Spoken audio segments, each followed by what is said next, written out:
twongeye turatomboye bana b'Imana kuba tugiye guhura ahangaha na Nyagasani kugira ngo adukize. Urakoze Yezu mwiza. Ku izina ry'Imana Data na Mwana na Roho Mutagatifu, amen. Twongeye turatomboye bana b'Imana kuba tugiye guhura ahangaha na Nyagasani atugirire impuhwe adukize ku mpuhwe ze n'ubundi.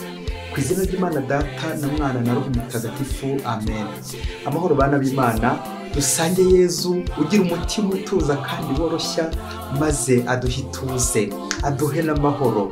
Kuri wa gatanu tariki 24 Kanama 2022 ubwo duhimbaza umunsi mukuru w'umutima mutagatifu wa Yezu. Isomo ryamenye mu gitabo cy'umuhanuzi Ezekiyeli umutwe 34 umurongo wa 11 kugeza ku 16. Nyagasani uhora aravuze ati, dore njye ubwanjye ngiye gukenura amatungo yanjye kandi nyiteho. Uko umushumba yita ku matungo ye igihe aba ari hagati y'intama zibyagiye, nanjye niko nzita ku ntama zanjye, nzivana ahantu hose zatatanyijwe ku munsi w'ibihu n'umwijima. Koko nzazivana mu gihugu zari zirimo, nzikoranye nzivanye mu bihugu by'amahanga, maze nzigarure ku butaka bwazo. Nzaziragira ku misozi ya Isiraheli, mu mibande mu turere twose dutuwe tw'igihugu. Nzaziragira mu rwuri rutoshye, maze imisozi isumbya iyindi uburebure ya Isiraheli ibe ikiraro cyazo. Niho zizaruhukira mu kiraro cyiza, zizarisha ubwatsi butoshye bwo ku misozi ya Isiraheli. Ninjye ubwanjye uziragirira intama zanjye, uwo n'Uhoraho ubivuze. Nge nzazibyagiza ziruhuke. Nzashakashaka iyazimiye, ngarure yari yatanye, yakomeretse nyomore, naho yari irwaye nyondore, ibyibushye ikanagira ubuzima bwiza, nkomeze kuyitaho. Nzaziragira zose nkurikije ubutabera. Iryo ni ijambo ry'Imana. Zaburi ya 23. Uhoraho ni mushumba wanjye, ntacyo nzabura. Uhoraho ni mushumba wanjye, ntacyo nzabura. Andagira mu rwuri rutoshye, anshora ku mariba y'amazi afutse, maze akankomeza umutima. Anyobora inzira y'ubutungane, abigiriye kubahiriza izina rye. Naho nanyura mu manga yijimye, nta cyangura umutima, kuko uri kumwe nanjye. Inkoni yawe y'ubushumba intera ubugabo. Imbere yanjye hategura ameza, abanzi banjye babireba, ukansiga amavuta ku mutwe, inkongoro yanjye ukayisendereza. Koko ineza n'urukundo byawe biramperekeza mu gihe cyose nzaba nkiriho. Nanjye rero nzaza niturire mu ngoro y'Uhoraho, abariho nibera iminsi yose. Uhoraho niyo mushumba wanjye, ntacyo nzabura. Isomo rya kabiri niryo mwera Paulo mutagatifu yandikiye Abanyaroma umutwe wa 5 umurongo wa 5 kugeza ku 11. Bavandimwe, urukundo rw'Imana rwabuganijwe mu mitima yacu na Roho Mutagatifu twahawe. Koko rero igihe twari tugifite intege nke, Kristo yapfiriye abanyabyaha ku munsi wagenwe. Birakomeye ko hagira upfira intungane. Sinzi niba hagira uwemera gupfira inyangamugayo. Imana rero yerekanye urukundo idufitiye, kuko Kristo yadupfiriye kandi twari abanyabyaha. None ubwo twagize intungane n'amaraso ye, tuzarokorwa nawe uburakari ku buryo busumbijeho. Koko rero niba twariyunze n'Imana mu rupfu rw'umwana wayo, kandi nyamara twari abanzi, ubwo twiyunze tuzarokorwa mu buzima bwe ku buryo busumbijeho. Si n'ibyo ngibyo gusa, twishimiye Imana muri Yezu Kristo umwami wacu, ari we ubu ngubu wadufashije kwiyunga. Iryo ni ijambo ry'Imana. Nyagasani Yesu nabane namwe. Amagambo yo mu Ivanjili ntagatifu yanditswe na Luka umutwe wa 15 umurongo wa 3 kugeza ku wa 7. Muri icyo gihe Yezu abacira uyu mugani ati, ninde muri mwe wagira intama 100, imwe muri zo yazimira, ntasige za zindi 99 ku gasozi, akajya gushakashaka yazimiye kugeza igihe ayiboneye? Iyo amaze kuyibona ayiterera ku bitugu yishimye. Yagera iwe agakoranya inshuti n'abaturanyi, akababwira ati, nimuze twishime kuko nabonye intama yanjye yari yazimiye. Ndabibabwiye ngo kuko umunyabyaha umwe wisubiraho atera ibyishimo mu ijuru birenze iby'intungane 99 zidakeneye kwisubiraho. Iyo ni Ivanjili ntagatifu. Bakristo bavandimwe muri Kristo, Kristo nasabe mu mitima yanyu. Amen. Twongere rero turatomboye Kiliziya umubyeyi wacu kuri uyu munsi w'umutima mutagatifu wa Yezu. Yaduteguriye amasomo aryoshye cyane adufasha kuzirikana ku mutima wa Yezu mu ngingo igira iti mutima wa Yezu ukunda abantu ukabababarira. Umutima ababyeyi. Umutekinisiye yigeze kubwira umunyeshuri wari uje kwiga bwa mbere mu ishuri rye muri mekanike ati wa mwana we, mbere yo gufungura icyuma ikinyabiziga, dore ko abana mukunda gukorogoshora bya cyane mugakubagana, ndakubwiza ukuri ujye ubanza umenye aho umutima w'icyo cyuma uherereye, kuko uramutse wishe uwo mutima ubona kubwiza ukuri ushatse nacyo wahita ukijugunya, ntaho nyine cyaba gisigariye kibuze umutima. Aha, umutima w'ikinyabiziga, umutima wa moteri, hari umutima w'amatungo, hari umutima w'umuntu, noneho hari umutima w'urugo, umugore, hanyuma umutima wa Yezu, umutima ukunda abantu kandi ukababarira. Wa mutima Yezu ukora umuti w'abantu, imitima y'abantu ikaruhuka, abantu bagakira. Wa mutima wa Yezu ugarura imitima y'abari kure, bose bakaza, abari kure bose Yezu azabazana. Mutima wa Yezu singizwa. Hari ibimenyetso bibiri byemeza ko umuntu yapfuye: kuba ubwenge butakiri gukora neza no kuba umutima wahagaze. Umutima dukunze kuwukoresha nk'ikimenyetso kiranga inshuti, ukaba wavuga ngo inshuti yanjye magara, ukaba wishyira hagati y'abantu babiri. Inshuti magara, soma mbike, akadasohoka, ipata n'urugi, umwihariko wanjye, inkoramutima. Aha, inkoramutima ni ya nshuti ubonera mu byago, atari mu byishimo gusa, ahubwo no mu kababaro ije kugutabara. Wa mubyeyi urya akimara kugira ngo abana babeho, wa muntu witangira abandi. Umutima wa Yezu rero nta kindi nuko twitangira. Aha, kuri iyi ngingo yacu umutima wa Yezu ukunda abantu kandi ukababarira, tujya kuzirikana ingingo ebyiri ziza kudufasha nyine kumera nka Yezu mu mutima we. Ingingo ya mbere, impuhwe z'umushumba, ndetse n'ingingo ya kabiri, indwara z'umutima. Nuko rero Yezu umushumba mwiza akomeza turage mu rwego rutoshye, adutungisha ijambo rye, ukaristiya ye, amasakaramentu ye, adukiza indwara zose, ari byo byaha byandi bitujyana kure y'Imana. Abari kure bose Yezu azabazana nimuhumure. Umutima wa Yezu ugarurira abanyabyaha urimo nanjye ndimo. Ingingo ya mbere, impuhwe z'umushumba mwiza. Mu isomo rya mbere twazirikanye ndetse na Zaburi yabikurikiye, twumvisemo impuhwe z'umushumba mwiza uhihibikanira intama ze ubushyo bwe ngo aziteho. Ubwo umuryango w'Imana wari wajyanywe bunyago, ariko Uhoraho aratwibutsa ko atigeze abaterana na rimwe. Ubwo Uhoraho agize ati, uko umushumba yita ku matungo ye igihe aba ari hagati y'intama zibyagiye, nanjye niko nzita ku ntama zanjye, nzivana ahantu hose zatatanyijwe ku munsi w'ibihu n'umwijima. Amen, amen. Urakoze Mana kutugarura mu nzira nziza. Muri iri somo ndetse no muri Zaburi yariherekeje, Uhoraho ari kwijyanye n'umushumba mwiza uri mu kazi kose. Isomo rya kabiri ndetse n'ivanjiri aratwereka ko atari ibigereranyo gusa ku muntu ndetse no ku matungo, ahubwo ku Mana ndetse no ku muntu. Iyo ntera iri hagati y'Imana ndetse n'umuntu. Uwo mushumba isomo rya mbere na Zaburi byagarutseho bishushanya Yezu Kristu, berger par excellence, umushumba mwiza ubaruta bose. Ubwo Pawulo mutagatifu yagize ati, koko rero igihe twari tugifite intege nke, Kristo yapfiriye abanyabyaha ku munsi wagenwe. Amen, amen. Nguyu Kristo ahangaha nyine ku musaraba, umushumba mwiza watwitangiye. Yohani 10:10. Njye nazanye no kugira ngo intama zanjye zigire gute? Zigire ubugingo kandi zibugire busagambye. Urakoze Yezu ko twitangira.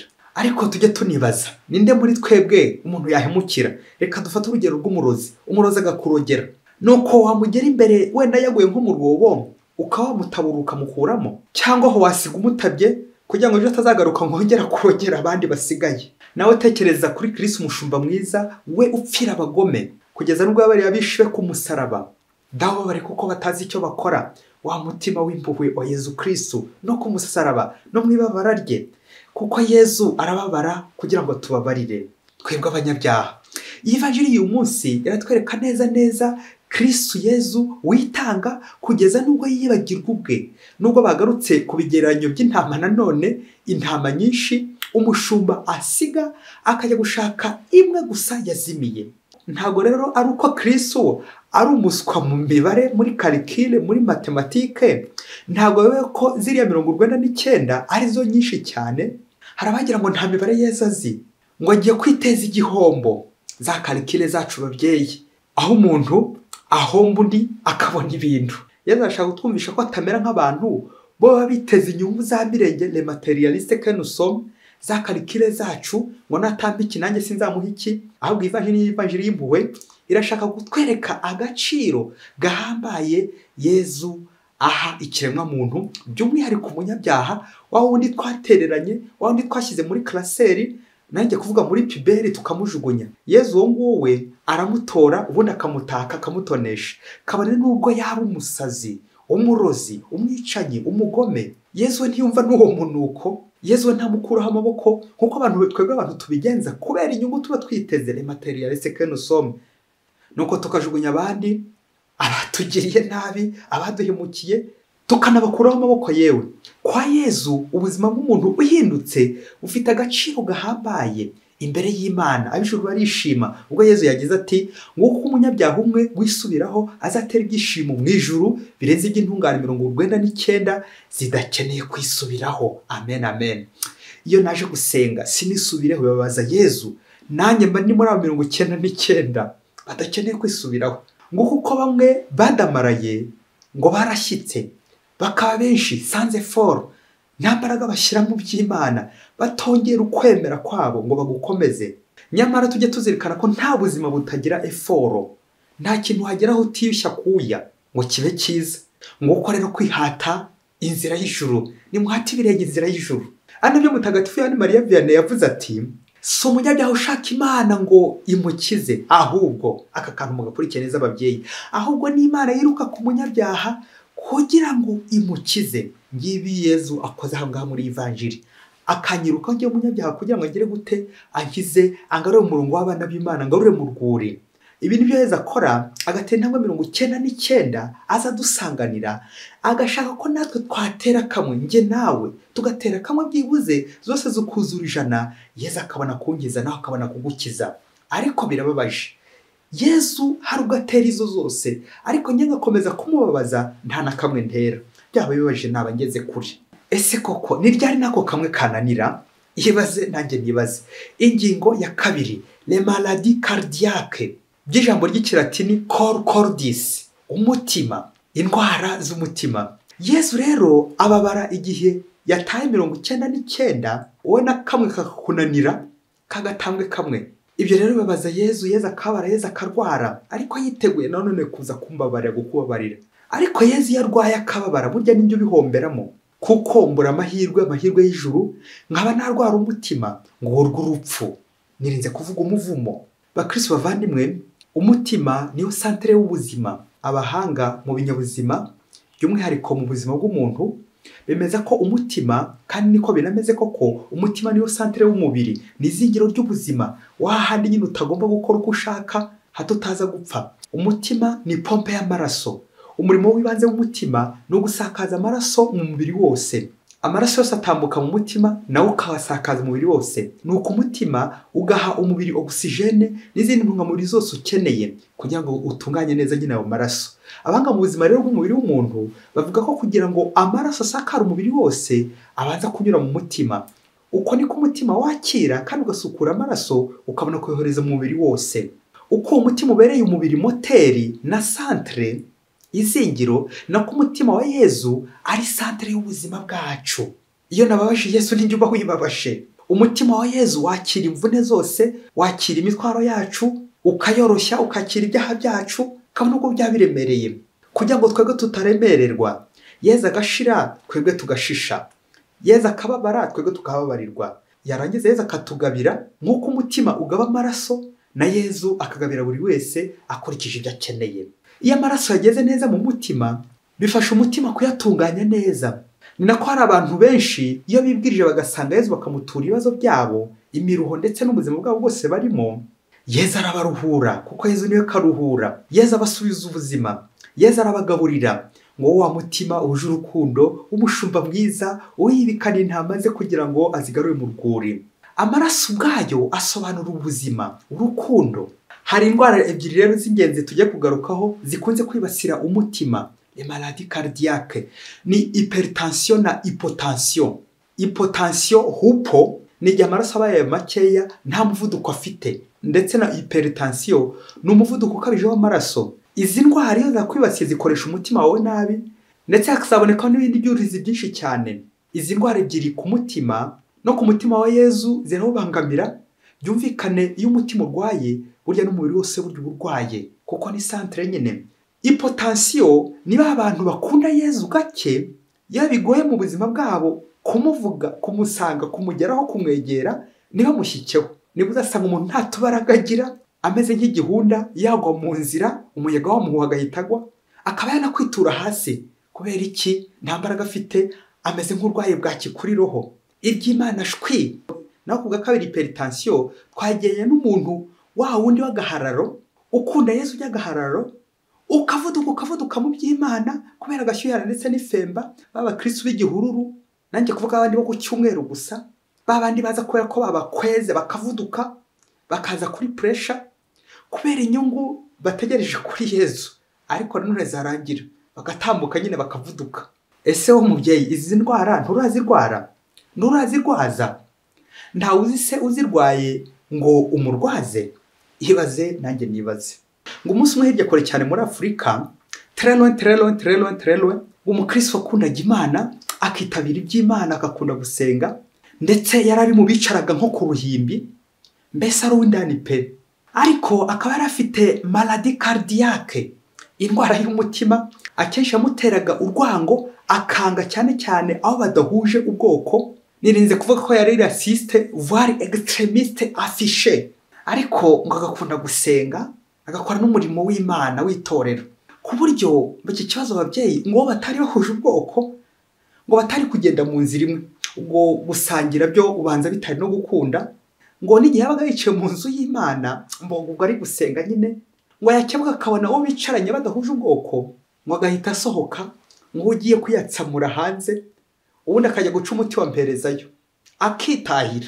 Ngo umusore ngo yagiye ku rugendo, ngo none ari kunzaza kugira akabazo tekinike, ngo agiye ku bwiherero, ngo iyo ndwara y'umutima iramufata, nk'uko nyine iyo ndwara iyo mufataga yahitaga imutura hasi, ubundi akagwa.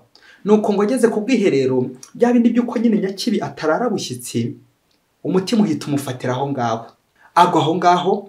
Dore ko kera abakibyibuka kera cyane, ubwiherero kera ku bwonko byari byoroshye, naho ureko ubu byoroshye. We rero agira ibyago, uduti yarahagazeho atuguyeho, birumvikana twari twaraboze kera cyane. Nuko muri ako kanya ahita amanukiramo.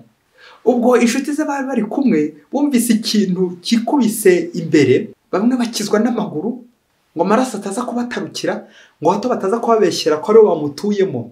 Abandi ariko bakomeza gusigana niba ngo bamukuramo, ariko bigeze aho bose barigendera baramuta, hato hataza kugira ubagerekaho umurambo. Nuko bikomereza urugendo ngo ntawe uzabimenya. Dore ko banatinyaga ko ubwo bwiherero bumaze igihe kirekire bukoreshwa, hato bataza no kwandura. Nuko abacu bamaze kwikura za nkoramutima ze, b'abantu bahuje n'ubwoko, bamaze kwigendera, haza gutambuka umugenzi hafi aho ya bwa bwiherero.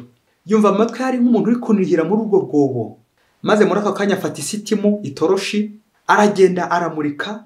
Ubwo wa muntu yari ari muri rwa rwobo ari gutaka cyane, atari no kumubona neza, atabasha kwihegamura. Nuko wa mugenzi akora ibishoboka byose za tekinike zose, aramanuka aziritse umugozi ku giti, maze uwo mugozi aba ari wamanukiraho, ku buryo ari noza kongera no kubazamura, kuko nta wundi muntu nyine wari hafi aho ngaho ngo abe yamufasha. Nuko amugejeje imusozi, aramwuhagira, amwitaho, maze batangira kuganira iby'umutima wari wamufashe, n'urugendo yari ariho nabo bari bari gukorana urugendo, atazi iyo bagiye, atanazi niba bamenye ibyamubayeho. Anako ashimira ubwo bugwaneza bw'uwo muntu umwitangiye, bw'uwo mugenzi. Nuko wa mugabo ngo nyakibi ntararabushyitsi, ka kantu kuko yari asanzwe areba ubwoko karongera kamuzamo, rwa runtu babyeyi. Ariko noneho ku bundi buryo tugiye kuvuga, arebye aho n'umutaburuye muri rwa rwobo, asanga kuko badahuje ubwoko. Nuko aramubwira ati, umbabarire, ni ukuri natsinzwe. Uzi ko ubuzima bwanjye bwose nabumaze mu kuronda ubwoko, none abo dusangiye ubwoko bantaye, niwe ushoboye kunkomeraho, niwe ushoboye kunyitaho, niwe ushoboye kundokora, kandi tudahuje ubwoko. Guhera ubwo umunyigishije byinshi, umpaye amasomo menshi y'ubuzima, ko ntazongera kuronda ubwoko, idini, akarere, igihugu, ungiriye neza nawe Imana izakwiture, urandohoye urantabaye. Aha bakristo Yesu arababara ngo atubabarire. Yezu aradutaburura akadutaka akadutonesha. Sinshaka gutinda ukuntu uyu mugabo yaje kugororera uyu mugenzi we wamutabaye akamugabira, kandi bagakomeza kuba inshuti magara za Mutima. Ahubwo ndashaka gutinda kuri iyo ndwara ya hypertension, umuvuduko ukabije utuma umutima utera cyane, ubwo uyu mugabo yagendaga n'ababo mu nzira ngo bahuje ubwoko da, ariko bikaza kurangira bamusize mu cyobo. Ndetse n'ukuntu nawe ari umukristo wihutaga cyane mu bukristo, yicaraga imbere ku ruhimbi ariko agatambuka kuri Yezu ntamubone. None uyu munsi aramubonye, Yezu aramugaruye, amubonye mu rukundo rutagira umupaka, rutinena, rutarobanura, urukundo rwitanga. Ahubwo rwa rukundo nyine, rwa rukundo rugera hose no kuri bose, kuko ubuzima nyine nta bwoko bugira, nta bara bugira. Ururimi rwa Roho Mutagatifu ni urukundo rugera kuri bose na hose. Naho indwara ya hypertension kuri uyu mugabo ni kwa kundi gukunda Yezu, gusenga cyane, ukaba wicaye ndani mu kiliziya mu rusengero ariko udashyika kuri Yezu. Nk'uko amaraso make nyine adashyika ku mutima, nuko kigumira mu moko, ironda koko, ubugome. Aha ndakubwiza uko aho ntiwashyika kuri Yezu n'amayeri kise ngo wa mutima Yezu usukura amaraso ukagabana amaraso, nibwo Yezu n'ubundi azahatabara akagabura umugira neza uzagutabara atarebye isura, atarebye ubwoko bwawe, akemera no kumanuka mu mwanda nk'uko Yezu nawe amanuka muri kamere yaciye muntu iri mu ibyaha, agiye gushakashaka umunyabyaha umwe wazimiye, nuko akamukiza akamutaburura. Yezu warakoze. Bakristo bavandimwe, kuri uyu munsi w'umutima mutagatifu wa Yezu, twirinde kuvuduka, bityo dushyike kuri Yezu neza, tumwigerereho. Bakristo rero gutambuka kuri Yezu no kumurebera ndetse ntumugereho, izo ni indwara zose zirwaza umutima, zirwaza roho, umujinya, ishyari, urwango. Izo ni indwara z'imitima babyeyi. Yezu ugira umutima utuza kandi woroshya, imitima yacu igire nk'uwawe. Amen. Mwese mugire umunsi mwiza mutagatifu wa Yezu, kandi Imana ibahe umugisha. Imana Data